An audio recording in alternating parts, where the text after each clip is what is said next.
되겠습니다. 여러분은 미래를 어떻게 바라보고 계십니까? 내 앞날이 어떻게 되기를 기대하고 있습니까? 어느 누가 망하는 인생을 꿈꿀까요? 모두가 잘 되고 싶고 고통을 피하고 싶고 행복하기를 바랄 겁니다.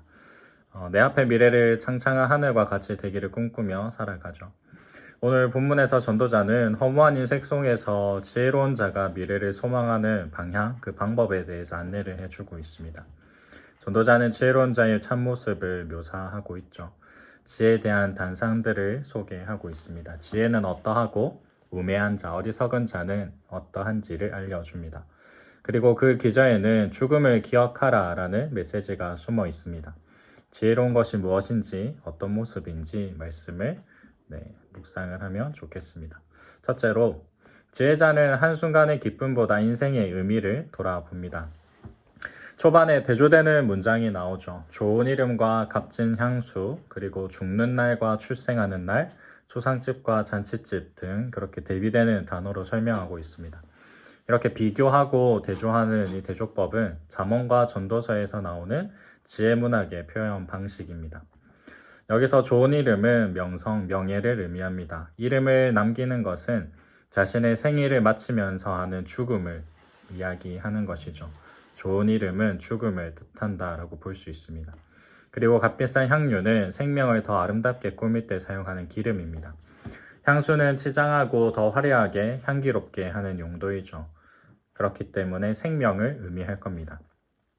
이어서 대조하는 내용도 이와 비슷한 내용들입니다. 심지어 전도자는 죽음이 출생보다 더 낫다고까지 말을 하고 있죠. 어떻게 그럴 수 있을까요? 사는 것이 죽는 것보다 더 좋은 것 아닐까요? 초상집에 가는 것이 잔치집에 가는 것보다 더 좋은 일일까요? 뭔가 이해할 수 없는 말을 하는 것 같습니다. 전도자의 머릿속이 평범해 보이지는 않습니다. 마치 반대로 비꼬아 놓은 것만 같죠. 우리는 이같이 모순되는 상황 속에서 지혜를 발견할 수 있어야 합니다. 지혜자는 죽음을 성찰하며 인생을 되돌아보기를 요청하고 있는 것이죠. 시편 90편 12절은 이렇게 말을 합니다. 같이 한번 볼까요? 시편 90편 12절 같이 보겠습니다. 시작. 우리에게 우리 날 계수함을 가르치사 지혜로운 마음을 얻게 하소서. 죽음 앞에서 우리는 자신의 생애를 돌아봅니다. 많아야 100년도 살지 못하는 짧은 인생에서 필요한 것은 그 삶을 어떻게 지혜롭게 살 것인지 하는 통찰이죠. 죽음 앞에서 자유로운 사람은 아무도 없습니다. 그래서 전도자는 잔치집의 기쁨보다 조상집에서 죽음을 기억해야 한다라고 말합니다. 흔히들 말하는 결혼식보다 장례식에 가야 된다라는 이 말, 격언이나 속담으로 그칠 것이 아니라 진심으로 우리의 마음에 새겨야 할 말이 되겠습니다. 과거로 돌아가는 시간 여행을 할 수 있다면 좋겠지만 우리에게는 현재가 있고 다가올 미래를 알 수 없죠. 그리고 죽음을 마주할 때 그 다른 어떤 것들도 부질없어질 것입니다. 죽음을 곁에서 보고 경험한 사람은 자신에게 닥친 이들을 새롭게 바라보며 인생을 사는 시각이 달라지죠. 장례식에 가서 자신의 인생을 돌아보아야 한다라고 전도자는 이야기하고 있습니다. 그리고 예수님을 믿는 것만이 우리가 가질 유일한 복이라는 점을 뼈저리게 느껴야 하는 것이죠. 예수의 부활이 나의 부활이며 영원한 생명이라는 진리를 그 상황 속에 믿어야 합니다. 예수님을 믿고 예수님을 닮아가는 인격이 더 중요한 것을 깨달아야 하죠. 인생의 의미를 여기서 찾아야 합니다. 예수님은 하나님의 나라를 꿈꿨으며 이 땅에서의 고통을 감내하셨습니다. 어리석은 자들, 부자들은 볼 수 없는 영원한 나라의 관점을 우리는 가져야 하는 것이죠. 한순간 이 땅에서 기쁨을 누리는 것보다 영원한 것을 소망하는 삶을 살아야 한다는 말입니다. 매일 잠에서 깨면서 나에게 생명을 주신 의미를 생각해야 합니다. 단지 지루하게 돌아가는 지금 우리로 치면 학업 생활이 아니라 어떻게 이 하루를 살아갈지 뜻깊은 삶을 살아가야 할지 고민해야 하는 것이죠. 수많은 별들 중에 무의미하게 떨어진 존재가 아님을 기억해야 됩니다. 나는 하나님의 사랑받는 자녀이며 영원한 생명을 상속받은 상속자입니다. 하나님의 꿈과 비전이 나에게도 주어져 있습니다. 어리석은 자들의 쾌락은 잠시뿐임을 있지 않아야 하는 것이죠. 두 번째로 어리석은 자는 탐욕을 품으며 쉽게 노를 바랍니다. 지혜의 한계점은 바로 우리가 가지는 욕심입니다. 권력욕과 유혹이 지혜를 흐리게 만들죠. 자기 사랑이며 교만한 마음입니다. 지혜의 반대편에 있는 자들의 모습이죠. 잠언 13장 1절은 이렇게 말합니다. 지혜로운 아들은 아비의 훈계를 들으나 거만한 자는 꾸지람을 즐겨 듣지 아니하느니라. 우매한 자는 남의 말을 듣지 않습니다. 누군가 하늘의 지혜로 가르치고 양육하지만 자기가 잘났고 자기의 모든 것을 드러내기 때문에 그 조언을 듣지 않죠. 지혜는 어떤 보물보다 어떤 재물보다 더 가치로운 것입니다. 하지만 어리석은 자는 지혜를 선택하기보다 재물을, 눈에 보이는 그 보석을 선택하죠.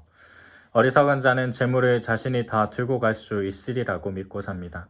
그러나 무덤에서는 아무것도 가지고 가지 못하죠. 전도서 5장 19절은 또 이렇게 말씀합니다. 또한 어떤 사람에게든지 하나님이 재물과 부요를 그에게 주사 능히 누리게 하시며 제 몫을 받아 수고함으로 즐거워하게 하신 것은 하나님의 선물이라. 우리는 우리 몫으로 주신 것에 감사하며 즐거워하며 하루를 살아가는 것으로 기뻐하며 만족해야 됩니다. 모든 좋은 것을 주시는 분은 하나님이십니다. 그렇기에 주 안에서 기뻐하며 자족하고 주님만을 나의 유일한 보물로 가져야 하는 것이죠. 히브리서 13장 5절도 돈을 사랑하지 말고 있는 바를 족한 줄로 알라. 그가 친히 말씀하시기를 내가 결코 너희를 버리지 아니하고 너희를 떠나지 아니하리라 하셨느니라. 빌립보서 4장도 내가 궁핍함으로 말하는 것이 아니니라. 어떠한 형편에든지 나는 자족하기를 배웠노니 나는 비천에 처할 줄도 알고 풍부에 처할 줄도 알아. 모든 일 곧 배부름과 배고픔과 풍부와 궁핍에도 처할 줄 아는 일체의 비결을 배웠노라 라고 말씀을 합니다. 지혜로운 사람은 하나님께서 주신 복을 만족하면서 누립니다. 욕심을 부리지 않습니다. 왜냐하면 하나님이 나의 모든 것이 되기 때문입니다. 나에게 채워져야 할 부분이 하나님으로 채워졌기 때문에 다른 것은 부차적일 뿐인 것이죠. 이것이 그리스도인들이 이 땅에 살아가는 지혜입니다. 지혜자는 인내하고 성급하게 분노하지 않습니다. 성령의 열매를 맺는 그리스도인은 오래 참고 온유하죠. 교만하지 않고 인내할 수 있습니다. 긴 호흡을 가지며 참는 마음을 우리는 키워가야 합니다. 교만하지 않을 방법은 자신의 끝을 늘 떠올리는 겁니다. 메멘토 모리라고 이야기를 했었는데 죽음을 기억하라 라는 이 말이 참 적절한 것 같습니다. 교만하려는 그 순간 심판자 되신 하나님 앞에 설 자신의 앞날을 떠올린다면 어떻게 상대방을 대해야 하는지 즉시 판단이 설 겁니다. 셋째로 지혜의 결론은 하나님의 주권을 인정하는 것으로 귀결됩니다. 결론적으로 전도자는 하나님께서 행하시는 주권적인 일을 보라 라고 말합니다. 우매한 자들이 성공하는 것처럼 보여도 결국에는 지혜자들이 승리를 얻을 것입니다. 공의의 하나님께서 심판하시고 결과를 내리십니다. 미래를 예측할 수 없는 인간들이죠. 그렇게 인간은 무지합니다. 전도서 3장과 10장은 또 이렇게 이야기합니다. 그러므로 나는 사람이 자기 일에 즐거워하는 것보다 더 나은 것이 없음을 보았나니 이는 그들이 그의 몫이기 때문이라. 그의 뒤에 일어날 일이 무엇인지 보게 하려고 그를 도로 데리고 올 자가 누구이랴. 우매한 자는 말을 많이 하거니와 사람은 장래일을 알지 못하나니 나중에 일어날 일을 누가 그에게 알리리요. 하나님은 형통한 날과 공고한 날이 무한 반복된다라고 이야기를 하면서 이 모든 상황은 하나님의 주권 속에 있음을 말씀해 주고 있습니다. 지혜자는 이 사실을 깨닫고 미리 대비해야 하는 것이죠. 자신의 지혜가 더 뛰어나다고 하나님께 되들어도 소용이 없습니다. 하나님은 창조주요, 우리는 흙으로 창조된 피조물일 뿐입니다. 그러나 하나님은 인격적인 관계를 맺기를 원하셨고 지혜를 통해서 하나님의 뜻을 깨닫기를 바라셨습니다. 14절은 기뻐하라, 생각하라 라는 명령어로 시작을 합니다. 현대인의 성경으로 읽어드리면 일이 잘 되어 갈 때는 기뻐하고 어려움을 당할 때는 생각하라. 하나님은 행복도 주시고 고난도 주심으로 다음에 무슨 일이 일어날지 사람은 알 수가 없다. 라고 말씀합니다. 하나님께서 하신 일을 기뻐하고 생각해야 합니다. 한 치 앞도 알 수 없는 우리의 인생이죠. 눈앞에 일어날 일들을 안다면 모두가 주식을 해서 부자가 되었겠죠. 재물이 들어오고 나가는 경제적인 번영도 하나님의 손에 있음을 우리는 고백합니다. 미래에 대한 불확실성은 하나님의 존재를 더욱 의존하게 만들죠. 불행과 행복을 번갈아 가면서 하나님은 그 안에서 하나님만을 신뢰해야 함을 말씀하고 있습니다. 지혜자가 갖춰야 할 모습은 신적인 주권과 인간의 한계를 인정하는 태도입니다. 죄인이 제 아무리 선하다고 해도 하나님 앞에서는 의인이 될 수 없는 것이죠. 하나님은 하늘에 계시고 인간은 땅에 있습니다. 우리가 잘 알듯이 욥은 자신이 교만하고 무지했음을 깨닫고 하나님 앞에 회개하며 엎드리며 마지막 욥기 42절에 이렇게 말씀을 합니다. 주께서는 못하실 일이 없사오니 무슨 계획이든지 못 이루실 것이 없는 줄 아오니 무지한 말로 이치를 가리는 자가 누구니이까. 나는 깨닫지도 못한 일을 말하였고 스스로 말할 수 없고 헤아리기도 어려운 일을 말하였나이다. 내가 말하겠사오니 주는 들으시고 내가 주께 묻겠사오니 주여 내게 알게 하옵소서. 내가 주께 대하여 귀로 듣기만 하였사오니 이제는 눈으로 주를 배움나이다. 그러므로 내가 스스로 거두어 드리고 티끌과 제 가운데에서 회개하나이다. 라고 말씀합니다. 마치 굽어있고 왜곡된 세상에 사는 것 같습니다. 사랑하는 사람과 이별하고 집이 한순간에 파산하고 또 교통사고가 나고 갑자기 큰 일을 겪습니다. 그럼에도 믿는 자는 항상 선하신 하나님의 통치를 신뢰해야 합니다. 욥의 고백을 우리는 깊이 묵상을 해보아야 합니다.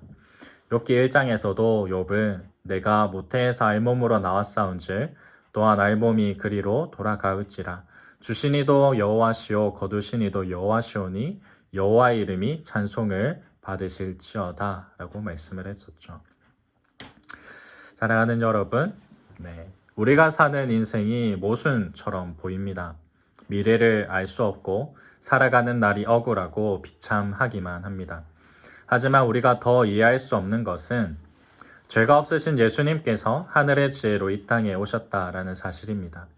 하나님이 보이신 지혜는 세상이 말하는 지혜와는 정반대로 보입니다. 십자가의 도가 멸망하는 자들에게는 미련한 것이요 구원을 받는 우리에게는 하나님의 능력이라.